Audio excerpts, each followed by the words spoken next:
তো গণপরিষদে যদি আমাদের সেই রকম আলোচনার জায়গা না থাকে, আলোচনাগুলো যদি আগেই হয়ে যায় এবং একটা ঐক্যমত্য যদি চলে আসে, তারপরেও আমরা মনে করি যে গণপরিষদ প্রয়োজন। এতেও গণপরিষদের ভূমিকাটা কম হয়ে যায় না, কারণ সংবিধানের মৌলিক সংস্কারগুলো করার জন্যই আসলে আপনাকে জনগণের ম্যান্ডেট লাগবে। আপনি সংবিধানে কেবল সংশোধনের মাধ্যমে এই পরিবর্তনগুলো করতে পারবেন না। ফলে সংসদ সার্বভৌম না জনগণ সার্বভৌম, এই প্রশ্নটা তখন আসে। আসলে আপনি সংসদে যান, জনপ্রতিনিধি আকারে যায় সংসদে, যেখানে কিছু রুলস সেট করে থাকে, সেই রুলস অনুযায়ী সে আইন প্রণয়ন করে বা রাষ্ট্রের বিভিন্ন কাজে অংশগ্রহণ করে। কিন্তু আপনি সেই সংসদে গিয়ে রুলস পরিবর্তন করতে পারেন না। আপনাকে রুলস পরিবর্তন করতে হলে সেই রুলস পরিবর্তনের ম্যান্ডেট নিয়েই, সেটা আগে জনগণকে জানিয়েই আপনাকে সংসদে যেতে হবে, অর্থাৎ বা গণপরিষদে যেতে হবে। আরেকটি বিষয় যে আমরা তো ইতিহাসে দেখেছি বিভিন্ন সময় আমাদের যে সংশোধনীগুলো করা হয়েছে বা মৌলিক সংস্কারগুলো সংশোধনীর মাধ্যমে করা হয়েছে, এটা কোনোটাই আসলে টেকসই হয়নি। এটা বারবার আদালতে গিয়েছে, বিভিন্ন সময় আদালত এসে সেই সংশোধনীগুলো কিন্তু বাতিল করে দিয়েছে। ফলে আমরা যদি সত্যিকার অর্থে মৌলিক পরিবর্তন করতে চাই, আমাদের একটা গণপরিষদের মাধ্যমেই যেতে হবে। এবং আমরা যদি দেখি যে যেই ৭২-এর সংবিধান নিয়ে যেই আলোচনা বা সমালোচনাগুলো রয়েছে, ৭২-এর যে গণপরিষদ, সেই গণপরিষদ নিয়েই সমালোচনা রয়েছে। অর্থাৎ জাতি হিসেবে আমরা একটা নিজেরা সমঝোতা ভিত্তিতে একটা জাতীয় চুক্তি বা সংবিধান তৈরি করতে পারবো, সেই সক্ষমতা এখন আসলে অর্জন করে উঠতে পারিনি। এবং একটা গণ অভ্যুত্থানের পরে যখন আমাদের সামনে সেই সুযোগ এসেছে, আমরা সেই সুযোগটাকেও এখন অস্বীকার করছি বা হারাতে যাচ্ছি। আমাদের সংবিধান এমনও হয়েছে যে একটা ব্যক্তির ইচ্ছার জন্য, একটা ব্যক্তিকে আরেকটা পদে যাওয়ার জন্য কয়েকবার সংশোধন করা হয়েছে। কিন্তু একটা গণ অভ্যুত্থানের পরে এত মানুষ রক্ত দিয়েছে, তারপরও আমরা সংবিধানকে মৌলিকভাবে পরিবর্তনের জন্য সম্মত হতে পারছি না। এটা আমাদের জন্য দুঃখজনক। এই বিগত সময়ে এই সংবিধান মানুষের মানবাধিকার রক্ষা করতে পারেনি। সংবিধানে যেই কথাগুলো বলা আছে সেই কোনোটাই বাস্তবায়ন হয়নি। সংবিধানের দলীয়করণ হয়েছে, রাষ্ট্রীয় প্রতিষ্ঠানগুলোর দলীয়করণ হয়েছে। ফলে সংবিধান পরিবর্তন করলে বা একটা ভালো সংবিধান তৈরি করলেই সব সমস্যার সমাধান হয়ে যাবে, এরকমটা না। কিন্তু সংবিধানকে যদি আপনি রাষ্ট্রের সর্বোচ্চ একটা চুক্তি আকারে ধরেন, তাহলে সেই চুক্তির সাথে জনগণের একটা আস্থার জায়গা থাকতে হয়। বিগত সময় কিন্তু সেই আস্থার জায়গাটা নাই। ফলে একটা নতুন সংবিধান তৈরি করার মাধ্যমে কিন্তু আপনি জনগণের সাথে সেই রাষ্ট্রের সম্পর্ক, সেই আস্থার জায়গাটা কিন্তু আবার স্থাপন করতে পারবেন। আরেকটি বিষয় হচ্ছে যে আমরা এখন তাবৎ যে আলোচনা করছি রাষ্ট্র সংস্কারের, সংবিধান সংস্কারের, সেটা কিন্তু এই যে ফ্যাসিবাদী ব্যবস্থা বিলোপের একটা ছোট্ট অংশ মাত্র। আমরা আমাদের এক দফা ঘোষণা করেছিলাম যে ফ্যাসিবাদী ব্যবস্থার বিলোপের মাধ্যমে একটা নতুন রাজনৈতিক বন্দোবস্ত প্রতিষ্ঠা করা। ফ্যাসিবাদী ব্যবস্থার মধ্যে আমাদের দৃষ্টিতে অন্তত 4টা জায়গা আছে এই রাষ্ট্রে যার মধ্য দিয়ে এই ফ্যাসিজম তৈরি হয়েছে। তার একটা হচ্ছে তার একটা সাংবিধানিক ভিত্তি আছে ৭২-এর মুজিববাদী সংবিধানের মধ্য দিয়ে। দ্বিতীয়ত তার একটা অর্থনৈতিক দিক আছে, যার ফলে এই মাফিয়াতন্ত্র, লুটেরা, দুর্নীতির অর্থনীতি তৈরি হয়েছে এবং যেটা সমাজে বৈষম্য তৈরি করেছে। ফলে সেই বৈষম্য দূর করতেই কিন্তু মানুষ আসলে রাজপথে নেমে এসেছে। তৃতীয়ত তার একটা রাজনৈতিক দিক আছে, যে দমন পীড়ন, মানবাধিকার হরণ করেছে, বিরোধী মতকে দমন করেছে, অর্থাৎ যে বাকশালী চরিত্র সেটি আসলে ফুটে উঠেছে। আরেকটি তার সাংস্কৃতিক দিক আছে, সাংস্কৃতিক ফ্যাসিজম আছে, যেটা বাংলাদেশের যে সাংস্কৃতিক বহুত্ব সেটাকে অস্বীকার করেছে। ফলে এই যে ফ্যাসিবাদী ব্যবস্থার আমরা 4টা দিক বলছি, তার একটা দিক সংবিধান বা রাষ্ট্র কাঠামো নিয়ে কিন্তু আমরা এই সময়টা আলোচনা করছি। আমাদের যদি সত্যিকার অর্থে ফ্যাসিবাদী ব্যবস্থাকে বিলোপ করতে হয়, তাহলে কিন্তু এই 4টা দিকেরই আসলে সংস্কার করতে হবে এবং পরিবর্তনের মধ্য দিয়ে যেতে হবে। এবং আওয়ামী লীগের একটা কনস্টিটিউশনাল ফিলোসফি আছে, একটা কনস্টিটিউশনাল পলিটিক্স আছে, যেটার বেস হচ্ছে 72। আমরা দেখছি এরপরে 75 পরবর্তী সময়ে প্রেসিডেন্ট জিয়াউর রহমানের সময়ে আমাদের সংবিধান একটা নতুন চরিত্র পেল। সেটার মূলনীতিগুলো পরিবর্তন হলো, কিন্তু সেটাও সংশোধনীর মাধ্যমে, এবং সেই সংশোধনীও কিন্তু আসলে টিকলো না। সেই মূলনীতিগুলা বা সেই সাংবিধানিক চরিত্রটা জাতীয় চরিত্র পেয়েছিল কিনা, জনগণের সম্মতি ছিল কিনা, সেটা ভিন্ন প্রশ্ন। কিন্তু বিএনপি কিন্তু সেই ইতিহাস থেকেও শিক্ষা নেয়নি, যে সেই ৭৫ পরে যে সুযোগ এসেছিল, তখনও যদি গণপরিষদের মাধ্যমে ৭২-এর সংবিধান ফেলে দিয়ে আমরা নতুন সংবিধান করতে পারতাম, তাহলে বাংলাদেশের আরেকটা যাত্রা আসলে শুরু হতো।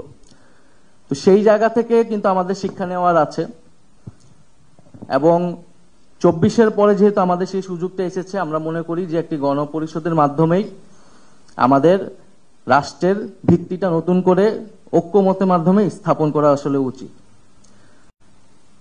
নাগরিক কোয়ালিশনের আরো কিছু যে প্রস্তাবনাগুলো রয়েছে, প্রধানমন্ত্রী মেয়াদ সীমা 2 টার্ম, এটা আমরা সমর্থন করছি। এটা হয়তো অনেকে বলছেন পৃথিবীর বিভিন্ন জায়গায় মেয়াদ এটা নজির নেই, কিন্তু আমাদের দেশের বাস্তবতায় এবং পরিবারতান্ত্রিক কাঠামো থেকে বের হয়ে নতুন নেতৃত্ব বিকাশের জন্য আসলে এটি প্রয়োজন বলে আমাদের কাছে মনে হয়েছে। এছাড়া এর পাশাপাশি রাষ্ট্র কাঠামো সংস্কারের পাশাপাশি রাজনৈতিক সংস্কৃতি সংস্কারের কথা অনেকে বলছেন। আমরাও মনে করি যে সংস্কারের যে কর্মসূচিটি শুরু হয়েছে, এটি আসলে অব্যাহত রাখতে হবে, এটি আসলে ধারাবাহিকতা থাকতে হবে, এবং এটি শুধু সংবিধান বা রাষ্ট্র কাঠামো সংস্কার নয়, বরং আমাদের রাজনীতি, সংস্কৃতি এবং অর্থনীতির যে সংস্কারের কর্মসূচিগুলো, সেগুলো আমাদের রাজনৈতিক দল আকারে এবং পরবর্তীতে যারা সরকারে আসবে তাদের সেই কার্যক্রমগুলো চালু রাখতে হবে। সর্বশেষে আমি বলবো যে আমরা যে নতুন রাজনৈতিক বন্দোবস্তের কথা বলছি, যে ফ্যাসিবাদী ব্যবস্থার বিলোপের মাধ্যমে আমাদের একটা বৈষম্যহীন আর্থসামাজিক ব্যবস্থা, একটা গণতান্ত্রিক রাষ্ট্র, গণতান্ত্রিক প্রতিষ্ঠান তৈরি করা, বাংলাদেশের নাগরিক মর্যাদা, সকল নাগরিকের মর্যাদা এবং সাংস্কৃতিক বহুত্ব, এর ভিত্তিতে আসলে আমাদের সামনে যে বাংলাদেশ, ২৪-এর বাংলাদেশ, সেই বাংলাদেশ আমাদের পুনর্গঠন করা উচিত। আমরা যদি নতুন সংবিধান তৈরি করতে পারি, তাহলে আসলে এটাকে আর নতুন বাংলাদেশ বলার প্রয়োজন নাই, কারণ আমরা পুরনো বন্দোবস্তে, পুরনো সংবিধানে আস্থা রাখতেছি। আমরা বলতেছি যে সংবিধান রোগাক্রান্ত হয়ে গেছে, কিন্তু সেই রোগাক্রান্ত রোগীকে আমাকে আরো ইনজেকশন দিয়ে দিয়ে বাঁচিয়ে রাখতে হবে। কিন্তু আমার সামনে সুযোগ আছে যে এটাকে নতুন করে তৈরি করার। মূলনীতির প্রশ্নে আলোচনা কিছু হচ্ছে, বিতর্ক হচ্ছে। আমরা ঐক্যমত্য কমিশনের কাছে যখন গিয়েছি, আমরা মূলনীতির প্রশ্নে কিছু প্রশ্ন তৈরি করেছি যে মূলনীতিগুলোরই প্রয়োজন আছে কিনা সাংবিধানিক কাঠামোতে। আমরা মূলনীতি রাষ্ট্রের ভীষণ, রাষ্ট্রের ক্যারেক্টার ঠিক করে, কিন্তু এই মূলনীতিগুলো এরকম হতে হবে যাতে রাষ্ট্রের সকলে সেটাকে ওন করে। কিন্তু আমরা দেখছি বিভিন্ন সময়ে ৭২ থেকে এবং পরবর্তী সময়ে এই মূলনীতিগুলো এক ধরনের সংবিধানকে দলীয় চরিত্র দিয়েছে। সেটা ৭২-এ দিয়েছে দলের মূলনীতিকেই সংবিধানের মূলনীতি, এবং ৭৫-এর পরে সামরিক হস্তক্ষেপের মাধ্যমে যখন আমাদের রাষ্ট্রযন্ত্র এবং সংবিধানে যাওয়া হলো, তখনও সেটা এক ধরনের দলীয় মূলনীতি হলো, এবং এখন আবারও একটা দলীয় মূলনীতি ফিরে আনার প্রস্তাব আছে। তো আমরা মনে করি যদি মূলনীতি থাকতে হয়, সেটা যদি কোনো ধরনের দলীয় মূলনীতি না হয়, মূলনীতি এমন হতে হবে যেটাকে রাষ্ট্রের প্রত্যেকটা নাগরিক ওন করতে পারবে, এবং বাংলাদেশ রাষ্ট্রের প্রকৃত ভিশন, প্রকৃত মূল্যবোধ, চরিত্র সেই মূলনীতির মধ্য দিয়ে স্থাপিত হবে। সর্বশেষ নাগরিক কোয়ালিশনকে ধন্যবাদ আজকের এই আয়োজনের জন্য, এবং আমরা আশা করব যে আমাদের মধ্যে যে ভিন্ন মত থাকবে, আমরা আলোচনা, তর্ক বিতর্কের মাধ্যমেই একটা ঐক্যমতের জায়গায় আসতে পারবো। তবে একটা জিনিস, যে আমরা যত প্রশ্ন উত্থাপন করতেছি বা যত ধরনের আলোচনা করতেছি, এই আলোচনার সাথে আসলে নির্বাচন পিছানো আগানো এগুলোর আসলে সম্পর্ক নেই। আমরা যাতে সেই নির্বাচনের সাপেক্ষে আসলে এই সংস্কারের আলোচনাগুলোকে না দেখি, সংস্কারের দাবিগুলোকে না দেখি।